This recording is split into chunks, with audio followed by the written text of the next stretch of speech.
अस्सलाम वालेकुम dear student. आज लास्ट टॉपिक है गैसियस एक्सचेंज यूनिट से, और इस मेडिकल के एमडीकेड के सिलेबस का भी गैसियस एक्सचेंज वाले चैप्टर से लास्ट टॉपिक है effects of smoking on respiratory system. जो सिगरेट पीने वाले होते हैं, जो सिगरेट के आदी होते हैं, आदी अपराध होते हैं, उनके रेस्पिरेटरी सिस्टम किस तरह मुतासर होते हैं सिगरेट स्मोकिंग की वजह से। तो सिगरेट स्मोकिंग में या सिगरेट स्मोक में ऐसा क्या मौजूद होता है जो रेस्पिरेटरी सिस्टम को डैमेज करते हैं। टॉपिक तो ये है कि स्मोकिंग के रेस्पिरेटरी सिस्टम पे क्या इफेक्ट है। हम रेस्पिरेटरी सिस्टम के इफेक्ट्स के अलावा हम स्मोकिंग के जो हमारे बॉडी के दूसरे पार्ट्स पे और क्या इफेक्ट्स हो सकते हैं उसको भी हम डिटेल में पढ़ेंगे लास्ट में। सबसे पहले जो मेन टॉपिक है उसको डिस्कस करते हैं कि स्मोकिंग के रेस्पिरेटरी सिस्टम पे क्या इफेक्ट है। लेट्स स्टार्ट लेते हैं। तो सबसे पहले देखते हैं जो सिगरेट स्मोक होता है।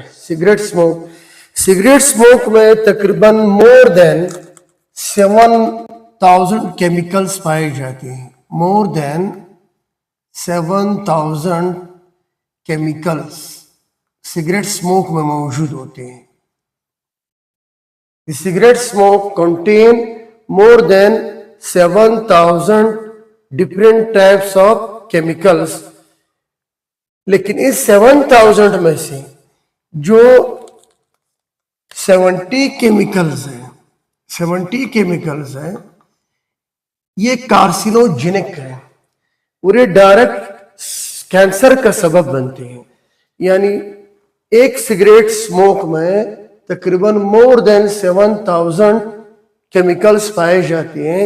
इन केमिकल्स में 70 केमिकल्स ऐसे केमिकल्स है जो कैंसर का सबब बनते हैं। क्लियर हो गया। वो केमिकल्स कौन से हैं, कुछ इंपॉर्टेंट केमिकल्स के नाम यहाँ पर लिख लेते हैं जो सिगरेट स्मोक में पाए जाते हैं और वो डायरेक्ट कैंसर का सबब बनते हैं। उसमें पॉलीसाइक्लिक एरोमेटिक हाइड्रोकार्बन्स ये केमिकल्स है। ये कहे नाइट्रोसमाइंस, फिर एरोमेटिक अमाइंस। पोलोनियम एक रेडियो एक्टिव एलिमेंट्स है। पोलोनियम ये है, फॉर्मल्डिहाइड है, बेंजीन है, कैडमियम है और आर्सेनिक है। ये मशहूर केमिकल्स है जो सिगरेट स्मोक में पाए जाते हैं और ये कैंसर का सबब बनती हैं। ये केमिकल्स कैंसर को काज करते हैं। अब आ जाते जो लोग सिगरेट पीते हैं या सिगरेट स्मोकिंग की वजह से हमारे रेस्पिरेटरी सिस्टम पे क्या इफेक्ट्स होते हैं, इसको वन बाय वन डिटेल से समझते हैं। सबसे पहले number 1, cigarette smoke cause chronic respiratory disorder which is called COPD. COPD का क्या मतलब है, ये अगर आप लोगों ने पढ़ा हो रेस्पिरेटरी डिसऑर्डर में कम्युलेटिव ऑब्स्ट्रक्टिव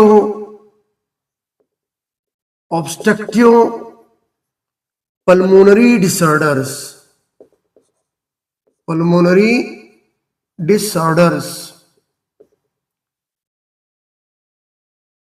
जो लोग सिगरेट पीते हैं वो पल्मोनरी से रिलेटेड यानी लंग से रिलेटेड, रेस्पिरेटरी सिस्टम से रिलेटेड क्रोनिक डिजीज का एक ग्रुप है जिसको हम क्या नाम देते हैं, कोप्ट का नाम देते हैं।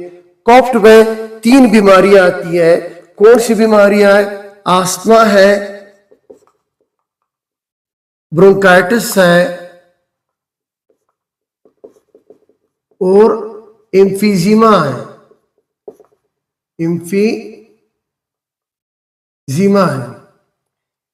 ये तीनों बीमारियां आस्थमा, ब्रोंकाइटिस और एम्फीजीमा ये कोप्ट के ग्रुप में आती है। इन तीनों बीमारियों को मुश्तरका तौर पर क्या कहते हैं, कोप्ट कहते हैं।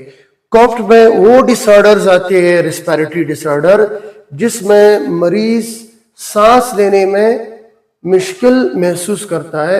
यानी in this disease patient feel difficulty in breathing. सही है। एक इफेक्ट तो ये है के कॉप्ट काज करता है, यानी रेस्पिरेटरी बीमारियों का एक ग्रुप है, क्रोनिक डिजीज का एक ग्रुप है जिसे हम कॉप्ट कहते हैं। सिगरेट स्मोकिंग इसका सबब बनती है। सेकंड जो इफेक्ट्स है रेस्पिरेटरी सिस्टम पर, तो लंग कैंसर काज करते हैं। सिगरेट स्मोकिंग काज लंग कैंसर। और थर्ड हमारे पास है, जो लोग सिगरेट पीती है आस्थमा को ट्राइगर करती है। आस्थमा तो डायरेक्ट काज नहीं होती है सिगरेट से, अलबत्ता ये आस्थमा की जो कंडीशन होती है उसको वर्स कर देती है, बढ़ा देती है, इंक्रीज कर देते है। तो सिगरेट स्मोक ट्राइगर दी आस्थमा। नेक्स्ट हमारे पास है cigarette smoking also cause the larynx and throat cancer. तो ये गले के कैंसर का भी सबब बन सकते हैं, और लैरिंक्स जहाँ पर वॉइस बॉक्स मौजूद होती है उसका सबब भी बन सकती है। जो चेन स्मोकर होती है या सिगरेट की आदी होती है, ज्यादा सिगरेट पीते हैं, उसकी आवाज आप देखो भारी होती है और डिम होती है। उसका वोकल कार्ड या voice box Aahista Aahista damage हो जाता है, खराब हो जाता है, और लॉन्ग टर्म में ये कैंसरियस कंडीशन में भी चेंज हो सकता है। तो cigarette smoking also cause larynx and throat cancer. जो लोग सिगरेट पीते हैं उनका जो लंग्स डिफेंस सिस्टम है ये कमजोर हो जाता है। देखो हमारे पूरे रेस्पिरेटरी ट्रैक्ट में सीलिया मौजूद होती हैं और ऐसे ग्लैंड्स मौजूद होती हैं जिससे कुछ फ्लूइड सेक्रेट होती हैं।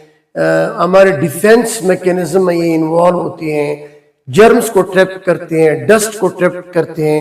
तो जो लोग सिगरेट पीते हैं उनके सीलिया डैमेज होते हैं, रेस्पिरेटरी सीलिया डैमेज होती हैं, ये जो ग्लैंड्स होते हैं ये मुतासर होते हैं। लिहाजा इस वजह से इसका जो लंग्स डिफेंस सिस्टम है ये कमजोर हो जाता है। नेक्स्ट देखते हैं, आमतौर पर जो नॉर्मल लोग होते हैं उसमें लंग्स की कैपेसिटी होती है, ऑक्सीजन को स्टोर करने की कैपेसिटी होती है, ऑक्सीजन को डिफ्यूज करने की कैपेसिटी होती है। तो जो सिगरेट स्मोकर्स होते हैं या जो सिगरेट पीते हैं उसकी जो लंग कैपेसिटी होती है वो कम हो जाती है, वो रिड्यूस हो जाती है। नेक्स्ट इफेक्ट क्या है, जो सिगरेट स्मोकर्स होते हैं यानी सिगरेट स्मोकिंग की वजह से म्यूकस सेक्रेशन ज्यादा होते हैं। ऐसे लोग तुकते ज्यादा है या बलगम ज्यादा बनता है, म्यूकस ज्यादा बनता है रेस्पिरेटरी ट्रैक्ट में। तो ये भी एक नॉर्मल सिचुएशन है। इसके अलावा थ्रोट इरिटेशन काज होती है, इसके गलों में खराश होती है, इरिटेट होते हैं।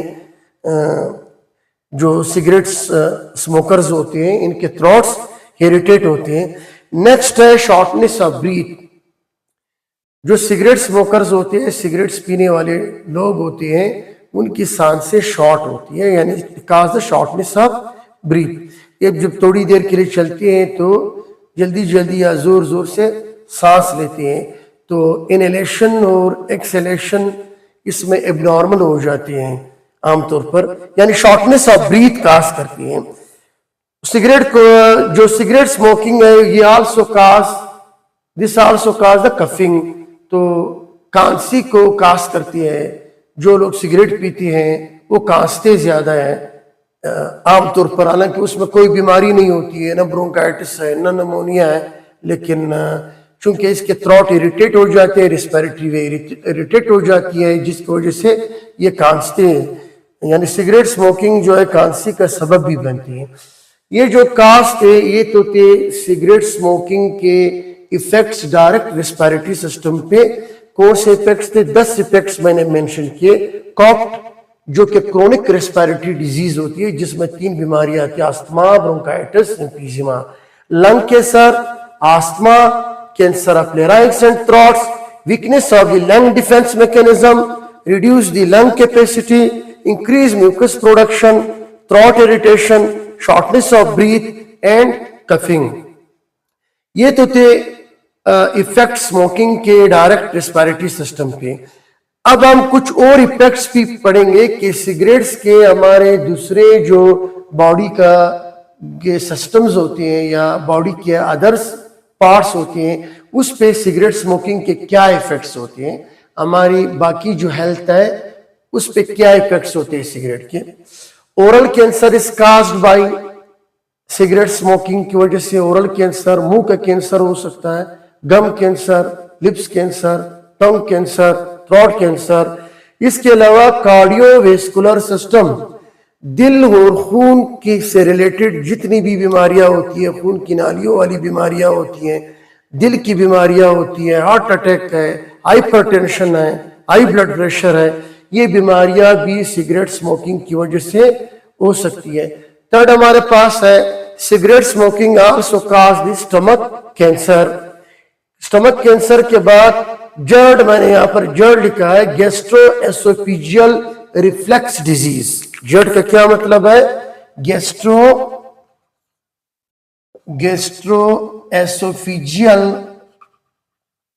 एसोफिजियल रिफ्लेक्स डिजीज।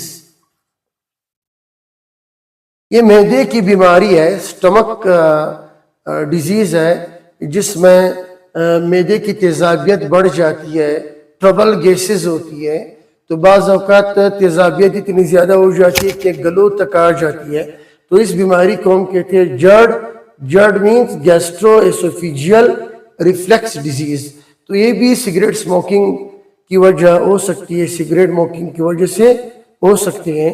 डायबिटीज भी इंक्रीज कर सकता है, डायबिटीज भी काज कर सकता है सिगरेट स्मोकिंग।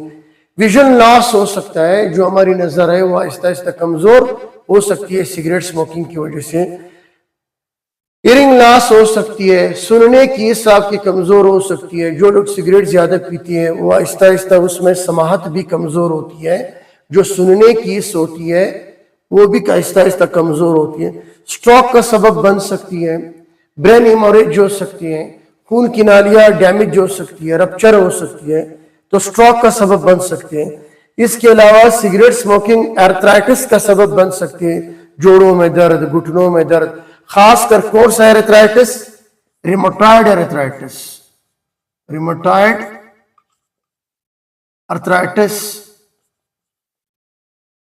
एक ऑटो इम्यून डिसऑर्डर होता है जिसमें घुटने दर्द करते हैं। तो cigarette smoking also cause the rheumatoid arthritis. इसके अलावा किडनी प्रॉब्लम हो सकती है। Cigarette smoking also cause the kidney cancer, kidney failure ये काज कर सकती हैं। लास्ट हम पढ़ते हैं, जो सिगरेट पीने वाले होते हैं वो अक्सर थके हुए होते हैं। नॉर्मल लोगों की निस्बत इसमें जो रनिंग कैपेसिटी होती है, वॉकिंग कैपेसिटी होती है, ये वीक होती है, ये ज्यादा जल्दी थक जाते हैं। ओके, आज एक सिंपल टॉपिक था, वो चैप्टर का लास्ट टॉपिक था। तो ये यूनिट खत्म हो गया। नेक्स्ट इंशाल्लाह फिर होम्योस्टेसिस हम स्टार्ट कर लेंगे। तो वीडियो लेक्चर्स, ये जो लेक्चर्स अगर आपको पसंद आए तो सब्सक्राइब लाजमी करना है, अपने लाइक्स लाजमी करने हैं और बेल आइकन दबाना है ताकि आपके पास नेक्स्ट वीडियो के नोटिफिकेशन आते रहे और आगे भी शेयर करते जाएंगे। ओके, अल्लाह हाफिज।